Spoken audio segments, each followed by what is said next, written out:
Hello' guys welcome back to my YouTube channel Diganta Kola. মই দিগন্ত আপোনালোকক মোৰ ইউটিউব চেনেললৈ পুনৰবাৰ স্বাগতম জনাইছোঁ। মই আজি আপোনালোকৰ ওচৰত নতুন ভিডিঅ' এটা লৈ আহিছোঁ। আজিৰ ভিডিঅ'ত এই বিষয়ে আপোনালোকক ক'ম যে এমেজন এপৰ আপোনাৰ এড্ৰেছটো কেনেকৈ আপুনি ডিলিট কৰিব পাৰিব নাইবা ৰিমুভ কৰিব পাৰিব। আজিৰ ভিডিঅ'ত এই বিষয়ে আলোচনা কৰিম।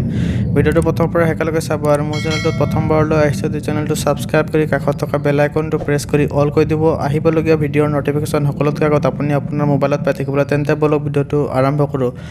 প্ৰথমতে আপুনি আপোনাৰ মোবাইলত এমেজন এপটো আপুনি অ'পেন কৰি ল'ব। এমেজন এপটো অ'পেন কৰা হোৱাৰ পাছত আপোনাৰ মোবাইলত এনেকুৱা এমেজন এপটো অ'পেন হ'ব। তাৰপিছত আপুনি তলত চাবলৈ পাইছে ৰাইট ছাইডত তিনিটা চাইন চাবলৈ পাইছে। আপুনি ইয়াতে ক্লিক কৰিব। ইয়াত ক্লিক কৰা হোৱাৰ পাছত আপোনাৰ ইয়াত একাউণ্ট চাবলৈ পাইছে। একাউণ্টত আপুনি এইটো ক্লিক কৰিব। একাউণ্টত ক্লিক কৰা হোৱাৰ পাছত আপোনাৰ ইয়াত একাউণ্ট ছেটিংছ চাবলৈ পাইছে। একাউণ্ট ছেটিংছৰ তলত ইয়ৰ এড্ৰেছ দেখিবলৈ পাইছে। ইয়ৰ এড্ৰেছত আপুনি ক্লিক কৰিব।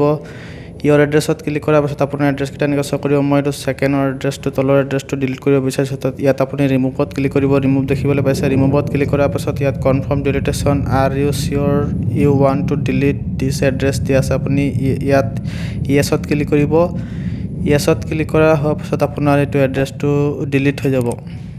এইটো চাবলৈ পাইছে ছেকেণ্ডৰ এড্ৰেছটো মই ডিলিট কৰিছিলোঁ, এইটো ৰিমুভ কৰিছিলোঁ, এইটো ডিলিট হৈ গ'ল। ভিডিঅ'টো ভাল লাগিলে লাইক কৰিব, শ্বেয়াৰ কৰিব আৰু ছাবস্ক্ৰাইব কৰি কাষত থকা বেল আইকনটো প্ৰেছ কৰি অল কৰি দিব। থেংকছ ফৰ ৱাচিং।